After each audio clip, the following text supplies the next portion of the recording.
Hi Rocha family. Today I'm not in the car for the update. I am going to do the 32-week twin pregnancy update. If you're new to this channel, my name is Noelle. My husband is Robbie. We have 2 kids, Emmanuel and Isabella, and we are 32 weeks pregnant with twins. So welcome. The last few updates have been in the car, and as you can see, we are not in the car. Robbie's actually at home right now taking a shower and getting the kids some school stuff, taking it to my mom's house. But yeah, we are in the hospital, so let's get right into it. I am 32 weeks and 2 days. I'm pregnant with twin girls. Basically, I've been here, it's Sunday. I've been here at the hospital since Friday night.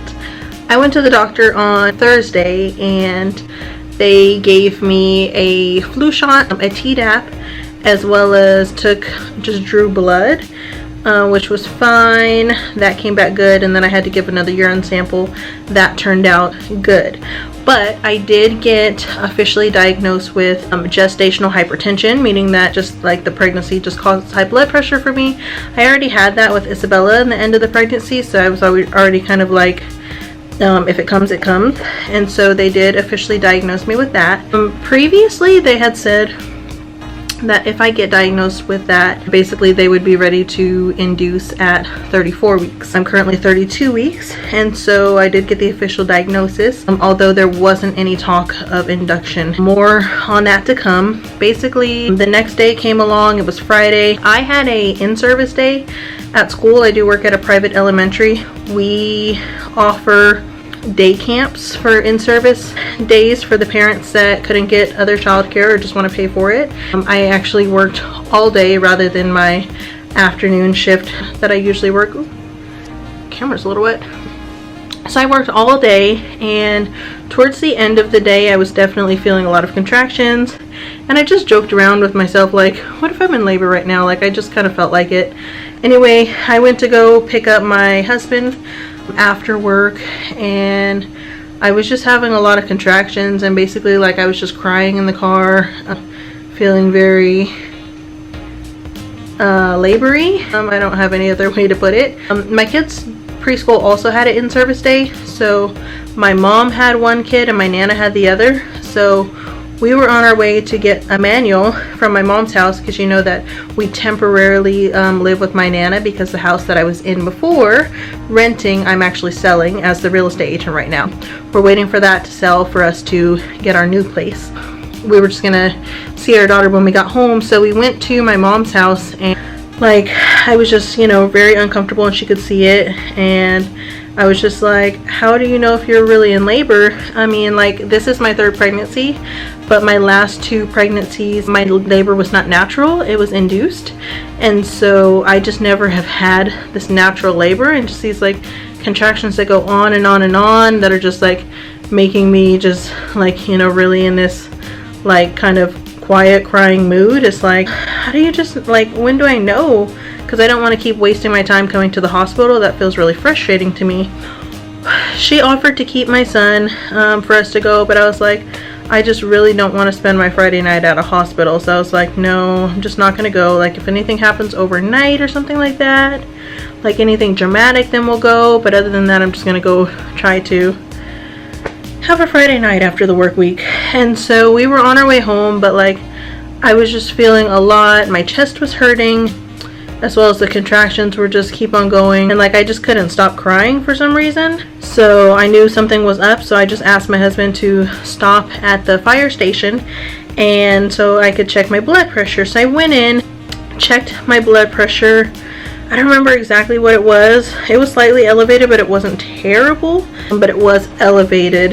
And so we were just like, it's fine, like we already know my blood pressure is high, so we'll just go home. And I kid you not, like I get back in the car and we don't even make it down the block, and out of nowhere, I mean nowhere, I was not nauseous at all. I straight up threw up all over myself in the car. Like, I'm in the passenger seat, we got our son in the back, husband's driving, and it came out of me like a dragon breathing fire.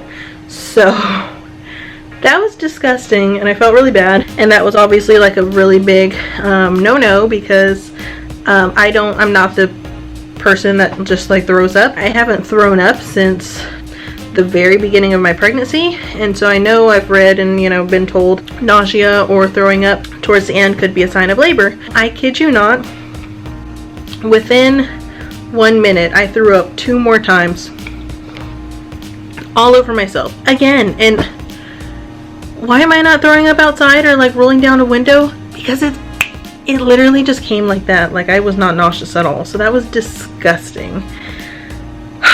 So we pulled over at a gas station. We were still really close to my mom's house because the fire station was close to her house, so we called her. I was just like, and my husband called her and asked her, can you come get Emmanuel? Can you bring me Noelle some clothes? And we got to go to the hospital. So we went. I was there for just a little bit before they basically decided to admit me.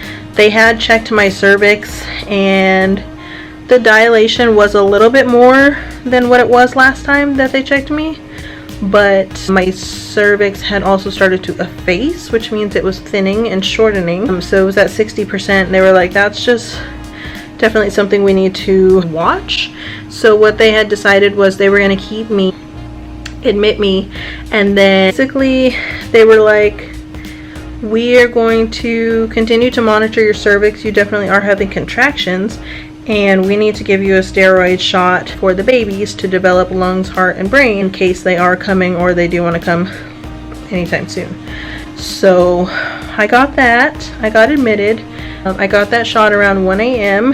and then I found out that I had to get another steroid shot 24 hours apart. So I had to stay for another 24 hours, which means I was going to stay overnight again. The steroid shot was terribly painful. I'm not gonna lie.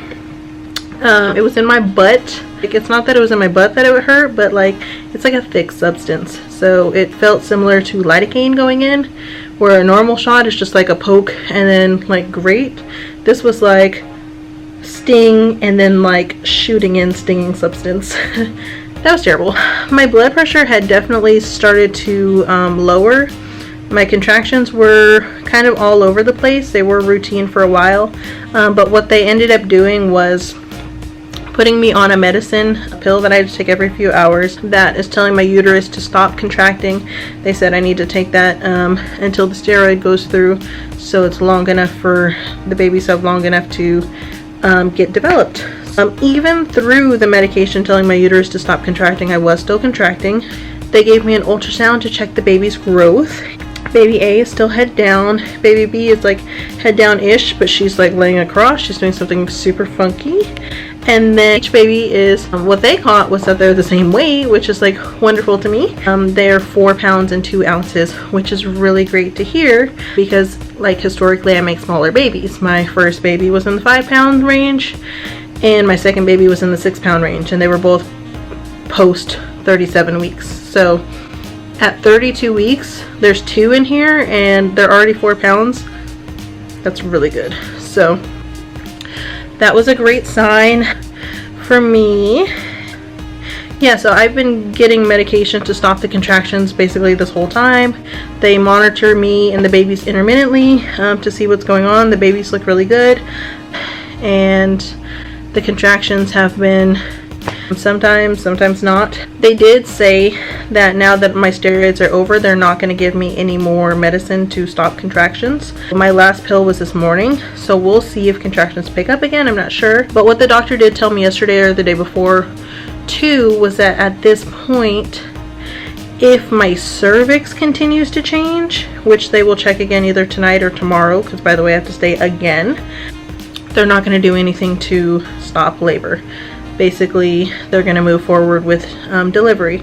So I don't know if my cervix has changed or not, but you know, we'll find out.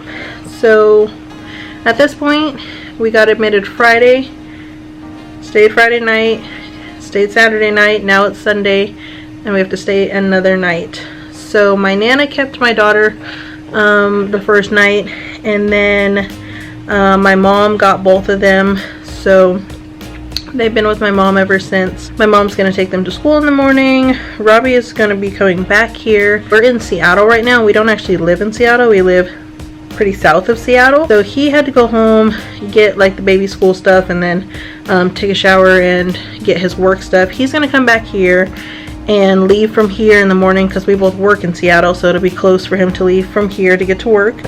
And then if I get discharged tomorrow, then we'll both leave and pick up the kids. So that's kind of it. Yeah, like I'm literally in the hospital, not sure if I'm gonna get discharged or end up having babies, but provided that my cervix hasn't changed, I will be going home. I did get an EKG today because I was having pretty severe chest pain, and my heart rate was elevated with that, so we'll see what the results of that were. But by the time they got around to the EKG, the chest pain had dissipated quite a bit, and they did tell me before, if I'm not feeling what I was feeling before, the EKG might not read correctly. So we'll see what happens. And then if I do get discharged and go home, I have an appointment with my doctor on Thursday again. Yeah, and it's so crazy because I've seen like a different doctor every time I've been there this whole pregnancy. This is the doctor that I was like originally supposed to have, and I really like him. And he's a doctor to kind of make pretty definite decisions, and he let me know at the beginning like what the expectations were of when I would deliver and when we would go ahead and set that up. And none of the other doctors have really done that, and so I'm very happy to at this point get to see him again, because I'm hoping that I can get an induction date, because they're not going to let me go. It's not like a singleton pregnancy where they're just going to let me go until the babies come. There is going to be a point of induction, and yeah, I could plan my life better if I knew when that was. So I'm really praying that we can get some kind of date and idea of exactly what that's going to look like with seeing that doctor again. So I'm really excited for that. And in the meantime, that is it for 32 weeks. So like I said, I have no idea if I'm having babies or going home. I don't know if the contractions are going to pick up or if my cervix has changed, but as of right now, I have been admitted to the doctor, to the hospital all weekend, and not for sure if I'm going home tomorrow. That is our 32 weeks. Thank you for watching and sticking around for this super crazy journey. We will get to see the twins soon, and just send prayers my way, our way, and Rocha family. Until next time, don't forget to subscribe if you haven't subscribed. Hit the notification bell so you get notified when we post. Like this video, comment down below if you have a guess of what the girls' names are. I have not announced to social media. If you're family and you know what the girls' names are, don't comment down below, because most of the family does know, just because, you know, they keep asking like, what's the names? So, you know, I just told them. I was like, it's fine, but I'm not announcing to everyone else. So if you don't know the names, comment down below what your guess is. I'm interested to hear some guesses. My other daughter's name is Isabella and my son's name is Emmanuel. So those are some clues, if that's helpful at all. I'll see you next time. Bye.